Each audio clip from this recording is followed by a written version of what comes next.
Warung kopi Bu Tarmi terletak di tikungan Pasar Wetan. Dari pagi buta sampai malam, warung ini selalu ramai. Sopir angkot, pedagang sayur, pegawai kantor semua suka mampir ke situ. Alasannya satu, kopi Bu Tarmi rasanya beda. Enak banget, bikin nagih. Warungnya sederhana, cuma dari bambu dan atap seng yang sudah berkarat. Tapi aromanya luar biasa, seolah-olah ada sesuatu dalam kopi itu. Di pojok warung, ada satu meja tua yang selalu kosong.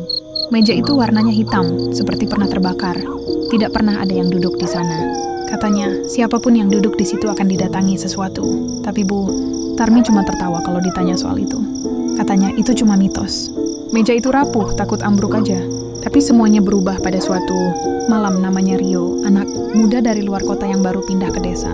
Karena kerja di kantor kecamatan. Penampilannya modern, rambut rapi, jaket kulit, suka merokok sambil dengar musik lewat earphone. Dia nggak percaya hal mistis. Baginya cerita hantu itu cuma hiburan. Malam Jumat itu, warung Bu Tarmi ramai seperti biasa. Rio datang tapi semua kursi penuh. Lalu matanya melihat satu-satunya meja kosong di sudut. Ya, meja terlarang itu. Tanpa pikir panjang, dia langsung duduk di sana. Semua orang langsung diam. Suasana jadi hening. Ada yang sampai memuntahkan makanan saking kagetnya. Bu Tarmi yang sedang menuang kopi sampai gemetar tangannya. "Mas, jangan duduk di situ," katanya pelan. Rio cuma nyengir. "Gak apa-apa Bu, meja kosong aja kok. Pindah Mas, sekarang." Sebelum terlambat, Rio mau angkat gelas. Tapi tiba-tiba tangannya gemetar. Gelas itu jatuh dan pecah. Kopi hitam tumpah, meresap ke celah-celah meja. Dan saat itu, semuanya berubah.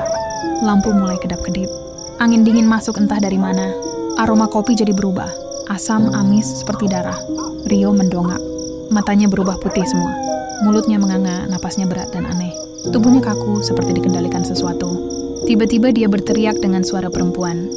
Dia bangun. Dia haus. Dia minta tumbal. Orang-orang panik, lari keluar warung. Hanya Bu Tarmi yang tetap berdiri, pucat dan ketakutan. Rio berjalan pelan ke tengah warung. Dari matanya menetes cairan hitam. "Tarmi, sekarang waktunya kamu bayar janji. 30 tahun lalu, tempat itu hanya tanah kosong." Bu Tarmi masih muda, sedang hamil dan baru ditinggal mati suaminya. Hidupnya susah. Suatu malam datang lelaki tua berjubah hitam. Bau badannya seperti tanah kuburan. Ia menawarkan kesepakatan gaib. Buka warung kopi di tempat itu, dan sediakan satu meja khusus untuk penunggu. Jangan pernah diduduki. Setiap malam Jumat harus ditumpahkan segelas kopi ke sana. Sebagai gantinya, warung akan selalu ramai. Rezeki mengalir terus, Bu Tarmi setuju. Dan memang terbukti, warungnya selalu laris. Tapi malam itu, ia lupa menumpahkan kopi. Terlalu sibuk melayani pembeli. Dan Riolah yang membangunkan sang penunggu, karena duduk di meja itu. Rio mulai menggeram, memukul dadanya sendiri. Dari pori-porinya keluar darah, tubuhnya seperti menolak roh yang masuk. Bu Tarmi buru-buru membawa kopi dan selembar kain putih. Ia membaca mantra lama, berharap bisa menyelamatkan Rio. Tapi suara dari tubuh Rio membentak. "Terlambat. Sekarang aku ingin jiwa, bukan kopi." Rio lalu membenturkan kepalanya ke dinding. Bok, suara retak. Bok! Darah mengalir deras. Kepalanya pecah. Suaranya tertawa, tapi bukan suara Rio. "Bu Tarmi, aku ingin anakmu. Anak yang kau kandung waktu itu." "Itu janjimu kan?" Bu Tarmi menangis. Ia keluarkan foto dari saku anaknya sendiri, yang mungkin tinggal jauh dari desa. Tapi makhluk itu salah. Orang Rio bukan anaknya, dan itulah masalahnya. Keesokan paginya, warga menemukan Rio sudah tak bernyawa. Mulut terbuka, mata melotot, seperti sedang menjerit sebelum mati.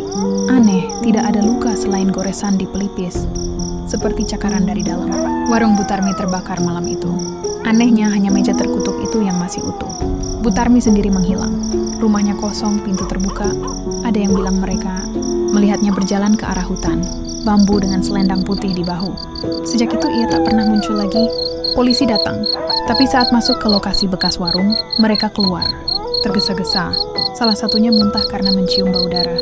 Katanya ia mendengar bisikan dari meja hangus itu. "Tarmi, janji belum lunas." Beberapa minggu berlalu. Warga mulai beraktivitas seperti biasa, tapi orang jadi enggan nongkrong di warung kopi. Lebih memilih ngopi di rumah. Sampai suatu malam, penjaga pasar melihat sesuatu yang bikin trauma. Meja itu muncul lagi. Berdiri di tengah pasar, dengan cangkir kopi hitam masih mengepul di atasnya. Ia hampir menyentuh cangkir itu, sampai melihat ada sosok duduk diam. Bu Tarmi. Mukanya penuh luka, kulitnya abu-abu, matanya kosong. Ia tersenyum pelan. Mau kopi Kang, gratis kok. Tapi sekali duduk, harus berani bayar. Penjaga itu lari dan tak pernah balik lagi. Sejak itu warga mulai sering bermimpi aneh. Dalam mimpi, mereka ngopi bersama keluarga. Tapi perlahan satu persatu berubah. Mata mereka putih. Tangan mereka dingin, dan suara mereka berubah menjadi suara perempuan.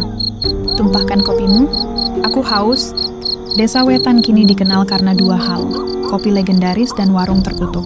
Warung itu tak pernah dibangun lagi. Tapi mejanya kadang muncul di pasar, di jalan, bahkan dalam mimpi. Orang bilang, siapa yang duduk di sana akan mengalami mimpi buruk 7 malam berturut-turut. Kalau kuat, selamat. Kalau tidak, nyawanya akan tamat.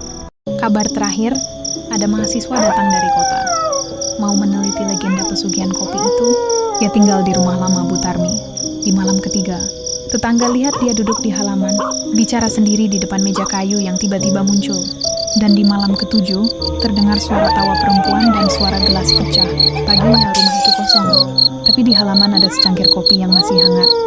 Dan jejak kaki menuju sumur. Beberapa hari setelah hilangnya mahasiswa itu, warga mulai gelisah. Beberapa dari mereka mengaku melihat bayangan perempuan dengan selendang putih berdiri di dekat sumur rumah. Butarmi setiap tengah malam. Wajahnya kabur, tapi rambutnya panjang menjuntai, menutupi dada. Kadang terlihat menangis, kadang tertawa pelan sambil menggoyang-goyangkan cangkir kopi. Ada juga yang mendengar suara langkah kaki di jalan pasar saat dini hari. Langkah pelan, berat, lalu berhenti tiba-tiba, seolah seseorang sedang duduk di kursi tua yang tak terlihat. Ketika mereka mendekat untuk memeriksa, hanya ada cangkir kopi yang mengepul dan bau amis menyengat. Desa Wetan berubah, anak-anak dilarang keluar malam. Warung-warung tutup lebih awal. Orang-orang saling mengingatkan untuk tidak menerima kopi dari siapapun jika tidak melihat langsung siapa yang memberikannya. Namun malam Jumat kembali datang, dan seperti menyambut sesuatu yang sudah lama ditunggu, meja itu muncul lagi kali ini di teras masjid desa. Warga geger, tak ada yang berani memindahkannya. Beberapa pemuda mencoba membakar meja itu, tapi apinya langsung padam begitu tersentuh kayu. Seseorang bahkan mencoba menghancurkannya dengan palu, tapi palunya malah patah. Seolah meja itu tidak bisa disentuh oleh tangan manusia biasa. Lalu, datanglah seorang nenek tua, tak ada yang kenal. Katanya ia dari desa seberang. Ia membawa sesajen, air bunga, dan segelas kopi. Yang kalian bangunkan bukan sekadar penunggu, katanya lirih. Itu perjanjian yang belum ditepati, dan dia akan terus mencari sampai janjinya lunas. Warga bingung, lalu siapa yang bisa menebusnya? Nenek itu menatap mereka satu persatu lalu berbisik anaknya, janji itu ditujukan untuk darah daging Butarmi. Bukan pengganti, bukan siapa-siapa, tapi darah aslinya.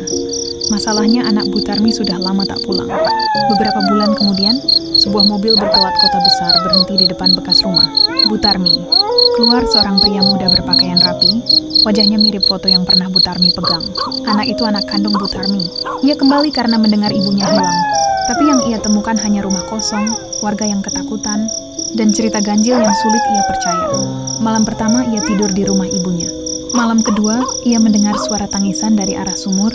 Malam ketiga, ia melihat meja tua berdiri di ruang tamu, padahal sudah tak ada sejak lama. Dan malam keempat, ia bermimpi bertemu ibunya.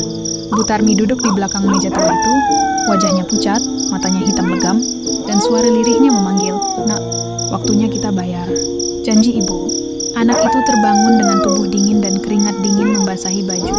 Ia tahu warisan ibunya bukan harta, tapi kutukan, dan kini ia satu-satunya yang bisa mengakhirinya. Esok paginya warga menemukan rumah itu tertutup rapat, tapi dari jendela terlihat meja kayu yang mengkilap seperti baru. Tak ada tanda kehidupan, hanya aroma kopi hangat dan darah. Dan sejak hari itu, tak pernah lagi terlihat meja itu berpindah tempat.